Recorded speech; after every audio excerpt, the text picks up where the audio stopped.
ക്രിസ്തുവിൽ സ്നേഹം നിറഞ്ഞവരെ, ഈശോ മിശിഹായ്ക്ക് സ്തുതിയായിരിക്കട്ടെ. പ്രത്യാശയുടെ തീർത്ഥാടകരായ കത്തോലിക്ക വിശ്വാസികൾ ആണ്ടുവട്ടത്തിലെ 3-ാം ഞായർ ആഘോഷത്തിലേക്ക് പ്രവേശിക്കുകയാണ്. തിരുസഭ വചനധ്യാനത്തിനായി നൽകുന്ന വചനഭാഗങ്ങൾ ഇവയാണ്. 1-ാം വായന നെഹമ്യാ പ്രവാചകന്റെ പുസ്തകം 8-ാം അധ്യായത്തിലെ വചനങ്ങളാണ്. ഇവിടെ എസ്രായുടെ നിയമപാരായണമാണ് നാം ശ്രവിക്കുക. 2-ാം വായനയിൽ വിശുദ്ധ പൗലോസ് അപ്പോസ്തലൻ കൊറിന്തോസുകാർക്ക് എഴുതിയ 1-ാം ലേഖനം 12-ാം അധ്യായം 12 മുതൽ 30 വരെയുള്ള വചനങ്ങളിൽ ഒരു ശരീരവും പല അവയവങ്ങളെ പറ്റിയുമാണ് സംസാരിക്കുന്നത്. സുവിശേഷത്തിലേക്ക് കടന്നു വരുമ്പോൾ ലൂക്കാ സുവിശേഷകൻ 1-ാം അധ്യായത്തിലെയും 4-ാം അധ്യായത്തിലെയും ചില വചനങ്ങളിലൂടെ യേശുവിൻ്റെ ശുശ്രൂഷയുടെ തുടക്കം അഥവാ ഉദ്ഘാടന പ്രഘോഷണം വിവരിക്കുകയാണ്. 1-ാം വായനയും സുവിശേഷവും തമ്മിൽ ചില സാമ്യങ്ങളുണ്ട്. അതിൽ പ്രധാനപ്പെട്ട ഒരു കാര്യം ഇതാണ്: ഈ 2 വായനകളിലും പരസ്യമായ വിശുദ്ധ ലിഖിത പാരായണമാണ് നമുക്ക് കാണുവാൻ സാധിക്കുന്നത്. നെഹമ്യാ പ്രവാചകന്റെ പുസ്തകത്തിൽ പുരോഹിതനായ എസ്രായും ലൂക്കാ സുവിശേഷത്തിൽ നിത്യപുരോഹിതനായ ക്രിസ്തുവും രണ്ടുപേരും നവമായ ഒരു തുടക്കം മുന്നിൽ കണ്ടുകൊണ്ട് വായനാ പാരായണം പ്രഘോഷണം നടത്തുകയാണ്. 1-ാം വായനയിലേക്ക് ശ്രദ്ധ തിരിക്കുമ്പോൾ ദേവാലയ പുനരുദ്ധാരണത്തിനും നഗരത്തിൻ്റെ സുരക്ഷാ ക്രമീകരണങ്ങൾക്ക് ശേഷവും എസ്ര ഉടമ്പടി നവീകരണത്തിലേക്ക് ജനങ്ങളെ നയിച്ചു.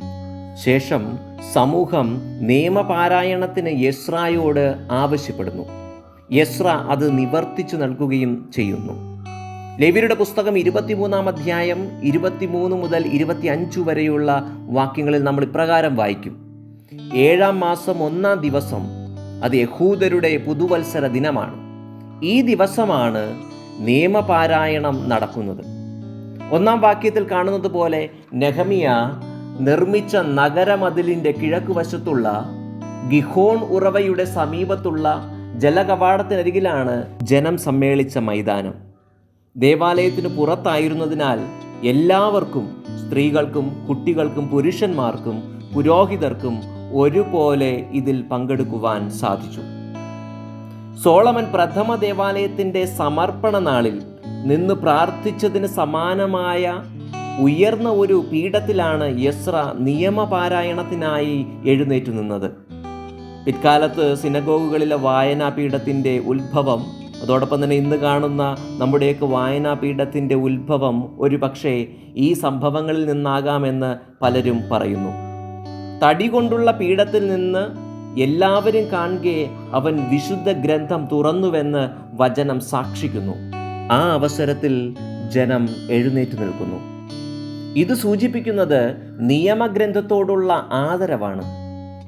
ദൈവസ്തുതിയോടുകൂടെയാണ് എസ്ര നിയമപാരായണം ആരംഭിക്കുന്നത്. 1 ദിനവൃത്താന്തം 6-ാം അധ്യായം 36-ാം വാക്യത്തിലും 2 ദിനവൃത്താന്തം 6-ാം അധ്യായം 4-ാം വാക്യത്തിലും സമാനമായ സ്തുതിപ്പ് നമുക്ക് കാണുവാൻ സാധിക്കും. ദൈവസ്തുതികൾ നടന്നപ്പോൾ ജനം കരങ്ങൾ ഉയർത്തിയെന്നും വചനത്തിൽ നാം കാണുന്നു. ഇത് ദൈവജനത്തിൻ്റെ പ്രത്യാശയും ദൈവാശ്രയ ബോധത്തെയും സൂചിപ്പിക്കുകയാണ്. സാഷ്ടാംഗ പ്രണാമം ചെയ്തുകൊണ്ട് അവർ ആരാധിക്കുകയാണ്. അവരുടെ അനുസരണത്തിൻ്റെയും വിധേയത്വത്തിൻ്റെയും വെളിവാക്കലുകളാണ് ഗ്രന്ഥം സൂചിപ്പിക്കുക. നിയമഗ്രന്ഥം വായിച്ചപ്പോൾ അത് ജനങ്ങൾക്ക് മനസ്സിലായി. നിയമം പാലിക്കുന്നതിന് വീഴ്ച വരുത്തിയതിനെ ഓർത്ത് അവർ കരഞ്ഞു. നിയമവായന നടന്ന പുതുവത്സരം കർത്താവിൻ്റെ ദിവസമാണ്, അത് പരിശുദ്ധമാണ് എന്ന് നെഹമ്യായും എസ്രായും ലേവ്യരും ജനങ്ങളോട് പറഞ്ഞു. അനുതാപത്താൽ കരഞ്ഞ ജനത്തെ എസ്ര വിലക്കി മധുരം പങ്കുവയ്ക്കുവാനായിട്ട് ആഹ്വാനം ചെയ്തു. പാപങ്ങൾക്കുള്ള പരിഹാരം കരച്ചിൽ മാത്രമല്ല, കണ്ണുനീർ മാത്രമല്ല, സഹോദരങ്ങളുമായുള്ള പങ്കുവയ്പ് കൂടിയാണ് എന്ന് അവരെ ഓർമ്മപ്പെടുത്തി. 2-ാമത്തെ വായനയിൽ വിശുദ്ധ പൗലോസ് അപ്പോസ്തലൻ വിശ്വാസികളുമായുള്ള ബന്ധം വ്യക്തമാക്കാനാണ് ശരീരത്തിൻ്റെ പ്രതീകം അവതരിപ്പിക്കുന്നത്. 13-ാം വാക്യത്തിൽ ഇതിനെ സഭയോട് സാദൃശ്യപ്പെടുത്തുന്നുണ്ട്. വംശീയമായും സമൂഹപരമായും വൈവിധ്യങ്ങൾ നിലനിൽക്കുമ്പോൾ തന്നെ ജ്ഞാനസ്നാനം വഴി നാം എല്ലാവരും ഒരു ശരീരമാണ് എന്ന സത്യം ഓർമ്മപ്പെടുത്തുന്നു.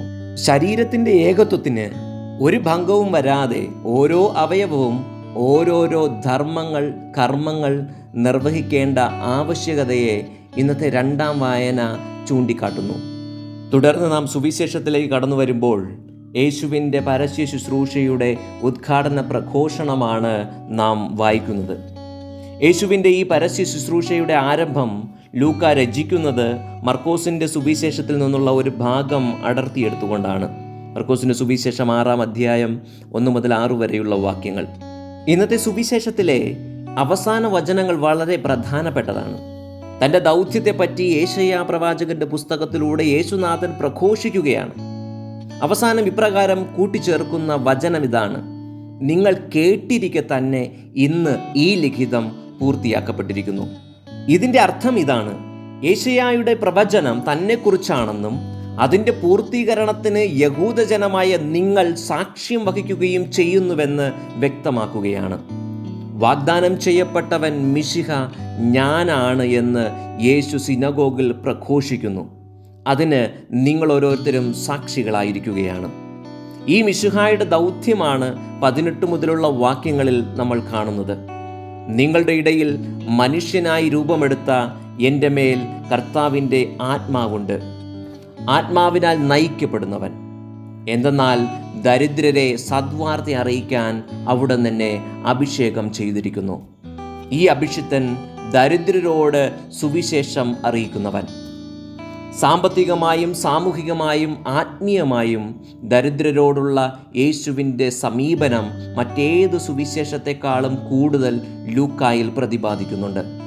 ലൂക്കായുടെ കാഴ്ചപ്പാടിൽ ദരിദ്രർക്കുള്ളതാണ് സുവിശേഷം എന്ന് വ്യക്തമാക്കുകയാണ്. അത് പ്രധാനമായും ലൂക്കായുടെ സുവിശേഷം 4-ാം അധ്യായം 18-ാം വാക്യത്തിലും 7-ാം അധ്യായം 22-ാം വാക്യത്തിലും വ്യക്തമാക്കുന്നുണ്ട്. ഈ ലോകത്തിലെ മനുഷ്യജന്മങ്ങൾ ഒരു തരത്തിൽ അല്ലെങ്കിൽ മറ്റൊരു തരത്തിൽ ദരിദ്രരാണ്. ആ ദരിദ്രർക്ക് സുവിശേഷം നൽകുന്നു. ബന്ധിതർക്ക് മോചനവും അന്ധർക്ക് കാഴ്ച പ്രഘോഷിക്കാനും അടിച്ചമർത്തപ്പെട്ടവരെ മോചനത്തിലേക്ക് നയിക്കാനും കർത്താവിൻ്റെ പ്രസാദവത്സരം പ്രഘോഷിക്കാനും അവിടുന്ന് എന്നെ അയച്ചിരിക്കുന്നു. സ്നേഹിതരെ, 1-ാം വായന നെഹമ്യാ പ്രവാചകന്റെ പുസ്തകം ഓർമ്മപ്പെടുത്തുന്നത് വിശുദ്ധ ഗ്രന്ഥ വായനയുടെയും പാരായണത്തിൻ്റെയും പ്രാധാന്യമാണ്, ശക്തിയാണ്. നമുക്കറിയാവുന്നതുപോലെ വചനം ഇരുതല വാളിനേക്കാൾ മൂർച്ചയേറിയതാണ്. വചനവായന നിന്നെ മാനസാന്തരത്തിലേക്ക് നയിക്കും. സഹോദരോടുള്ള പങ്കുവയ്ക്കലിലുള്ള കൂട്ടായ്മയിൽ ശക്തിപ്പെടുത്തും. ഇതാണ് നെഹമ്യാ പ്രവാചകന്റെ പുസ്തകത്തിലൂടെ നമ്മോട് പറയുന്നത്. 2-ാം വായനയിൽ വിശുദ്ധ പൗലോസ് അപ്പോസ്തലൻ നമ്മോട് ആഹ്വാനം ചെയ്യുന്നത് കൂട്ടായ്മയിൽ ഒറ്റ ശരീരമായിരിക്കുവാൻ വേണ്ടിയിട്ട് ആവശ്യപ്പെടുന്നു. സുവിശേഷം നമ്മെ ഓർമ്മപ്പെടുത്തുന്നത് യേശുനാഥൻ്റെ സ്വാതന്ത്ര്യം സ്വന്തമാക്കാനാണ്. ഒറ്റ ശരീരമായി തീരാൻ, മാനസാന്തരത്തിലൂടെ കൂട്ടായ്മയിലേക്ക് വരാൻ യേശുനാഥൻ്റെ സ്വാതന്ത്ര്യം നാം ഓരോരുത്തരും സ്വന്തമാക്കണം. അവൻ സ്വാതന്ത്ര്യത്തിൻ്റെ സുവിശേഷം നൽകാൻ വന്നവനാണ്. ദാരിദ്ര്യത്തിൽ നിന്നും, പാപത്തിൻ്റെ അടിമത്തത്തിൽ നിന്നും, ആത്മാവിൻ്റെ ദാരിദ്ര്യത്തിൽ നിന്നും, സാമൂഹിക രാഷ്ട്രീയ അടിമത്തത്തിൽ നിന്നും, നമ്മുടെ ദൈനംദിന ജീവിതത്തിലെ ചില അഡിക്ഷനുകളിൽ നിന്നും സ്വതന്ത്രനാക്കാൻ കഴിവുള്ളവൻ്റെ പേരാണ് ക്രിസ്തു. അവൻ സ്വാതന്ത്ര്യം നൽകാൻ വന്നവനാണ്. അവൻ്റെ ദൗത്യമാണ് നാം ഇന്നത്തെ സുവിശേഷത്തിലൂടെ കണ്ടത്. സ്വാതന്ത്ര്യത്തിൻ്റെ ദൗത്യം. അവനിൽ വിശ്വസിക്കുക, സ്വാതന്ത്ര്യം നിന്റെ ജീവിതത്തിൽ വന്ന് ഭവിക്കും. വചനപാരായണത്തിലൂടെ മാനസാന്തരപ്പെട്ട് നമുക്ക് ക്രിസ്തുവിൻ്റെ സ്വാതന്ത്ര്യത്തിലേക്ക് നടന്നെടുക്കാം. അങ്ങനെ ജ്ഞാനസ്നാനം സ്വീകരിച്ച് ദൈവജനമായ നാം ഒറ്റ ശരീരമായി പ്രത്യാശയുടെ തീർത്ഥാടകരായി സ്വർഗം സ്വന്തമാക്കാൻ സ്വർഗീയ ജെറുസലേമിലേക്ക് നമുക്ക് തീർത്ഥാടനം ചെയ്യാം. ദൈവം നിങ്ങളെ സമൃദ്ധമായി അനുഗ്രഹിക്കട്ടെ.